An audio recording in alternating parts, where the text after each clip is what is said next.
Why are our bills so high in Wales when we are so rich in natural energy? It's just not fair, and it's not how it should be. Over 27 years in power in Wales, Labour have refused to give our communities the power over our natural resources, leaving our communities to pay the price. And Reform, they don't believe in climate change. Unlike them, Plaid Cymru knows the transition to clean renewable energy isn't optional. We can use our energy from natural resources to power our nation and bring bills down.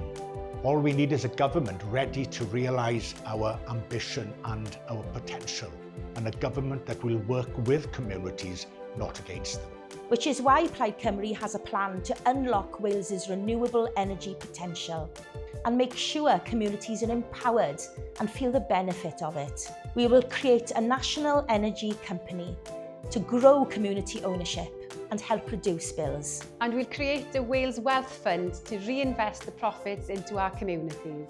We will never stop fighting for the devolution of the Crown Estate so that communities benefit from those natural resources. A Plaid Cymru government will get to work day one to bring more projects online, faster, and to work towards an energy-independent Wales. Plaid Cymru is the only party offering new leadership for Wales, which will always support our communities. So vote Plaid Cymru on May the 7th.